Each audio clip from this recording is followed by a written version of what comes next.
Y aparte de ello, procesalmente ya tendríamos que señalar que hay que indicar cuáles son los factores que se están utilizando para llegar a esa cuantificación.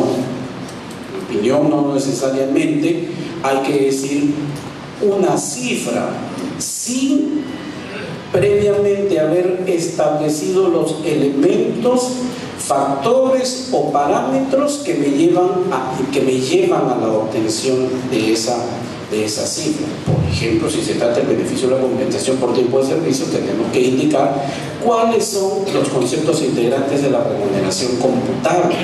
¿Cuáles son los conceptos integrantes de la remuneración computable?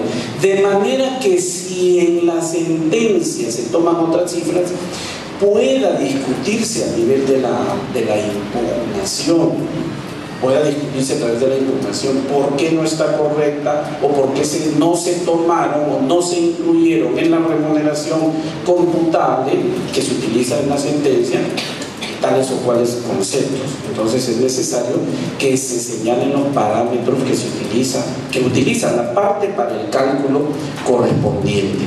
La novedad pues es que ahora ya no se incluyen los pliegos dirigidos para la declaración de parte, no se incluyen los pliegos para las declaraciones testimoniales, ni tampoco los pliegos que deben absolver los peritos. Oralidad.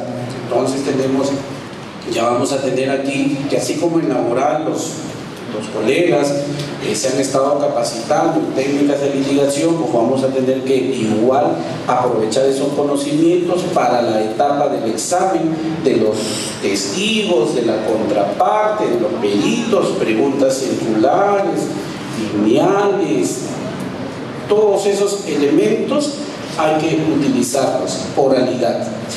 Asimismo, ya nos vamos a quitar la práctica constante de decir que ofrezco un medio probatorio, pero no sustento cuál es el objeto de ese medio probatorio. No sustento cuál es el objeto de ese medio probatorio. Por ejemplo, es común que cuando vemos las demandas que contienen petitorio de pago de utilidades, siempre se solicita la exhibicional. El demandante solicita la exhibicional que va a ser el demandado, o que debe hacer el demandado, de los balances, ¿no? De los balances de la empresa. ¿Con qué finalidad?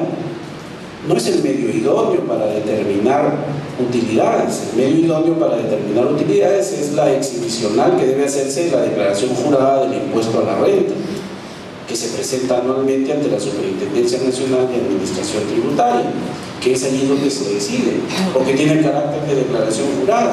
Cualquier duda sobre la información que esté allí, bueno, tiene que ser en un proceso aparte, porque de repente pueden haber casos en que el empleador disfrace algunas partidas, no soy contador, me corrigen si me estoy expresando mal, disfrazan algunas partidas contables con la finalidad de distorsionar la información que finalmente va a arrojar las utilidades y disminuirlas para el reparto que debe hacerse entre los trabajadores. Ese es otro tema, porque cuando nosotros le pedimos eso a la Nacional nos dice solamente yo le presento la declaración jurada.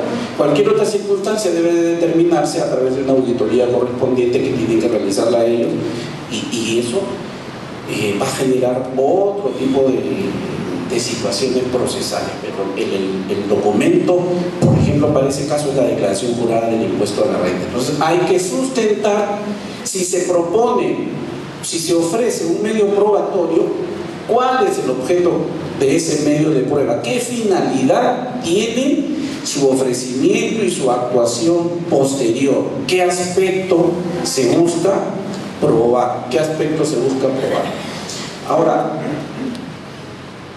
en lo que corresponde a otro requisito de la demanda, y ese se nos interesa a todos, y yo lo he venido compartiendo en las, digamos, después, en los momentos que estamos firmando, por ejemplo, las actas en las audiencias, los colegas abogados con quienes hemos compartido audiencias, hemos venido conversando este tema. Y ahora, ¿la defensa sigue siendo cautiva? La nueva ley procesal del trabajo está señalando que Bueno, uno de los requisitos de la demanda pues es la firma de abogado, ¿no es cierto? Pero la nueva ley procesal del trabajo ahora dice que si el total reclamado, cuando la pretensión es obligación de dar suma de dinero, no supera las 10 unidades de referencia procesal, no es necesaria la firma de abogado. No es necesaria la firma de abogado, ¿no? ¿Qué está pasando acá? Hay un relajamiento de la defensa cautiva. Ya no van a solicitar nuestros servicios, y eso se está supliendo porque hay una disposición transitoria que se van a aprobar formatos para la presentación de demandas. Se van a aprobar formatos para la presentación de demandas.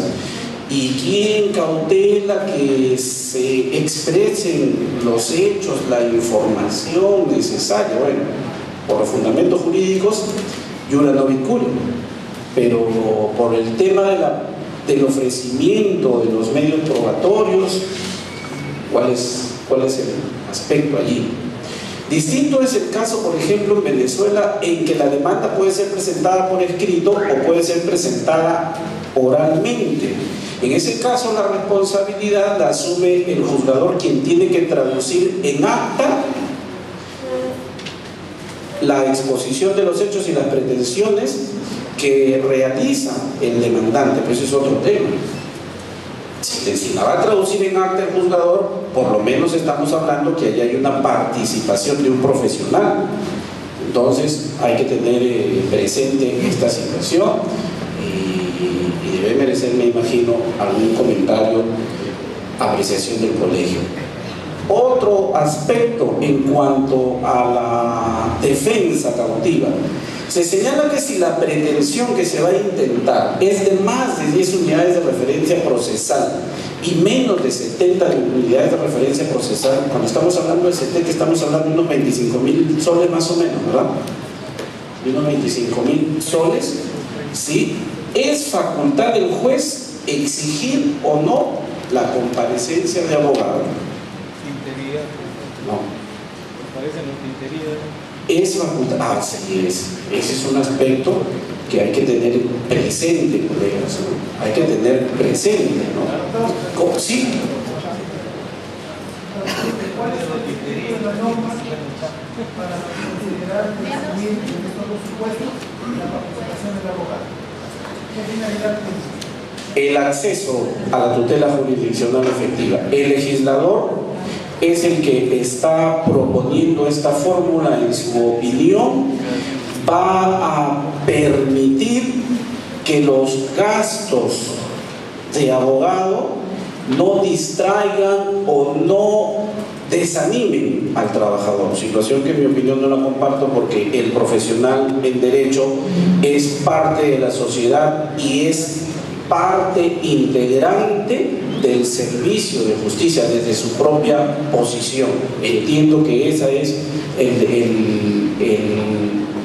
la motivación del legislador. Lo que sucede es que, por ejemplo, no se ha solicitado, desconozco si me parece que no ha sido así, no se ha solicitado la participación de los actores en este aspecto, de los que yo hablaba al inicio de la exposición, de los factores que intervienen en la justicia laboral: las organizaciones sindicales, el servicio inspectivo, los colegios profesionales. Sí, doctor, le escucho. Complementando lo que usted ha referido, para mi parecer el legislador ha tenido una idea proporcional, porque si se busca el cuidado económico del trabajador, existen colegios profesionales de abogados que prestan servicios públicos gratuitos, universidades, asociaciones civiles. Y para mi parecer, desde mi punto de vista, no existe esa tal disposición en tanto al asesoramiento. Para mi parecer, esto es mancillar más que todo la actividad del abogado. Merece la participación de todos nosotros. Yo, como lo repito, no comparto y lo pongo a consideración, y lo vuelvo a reiterar. Particularmente converso estos temas con los colegas, Bueno, no todos los que están aquí participan en procesos laborales diariamente, pero por lo menos transmitimos estas ideas desde lo que vivimos en el día.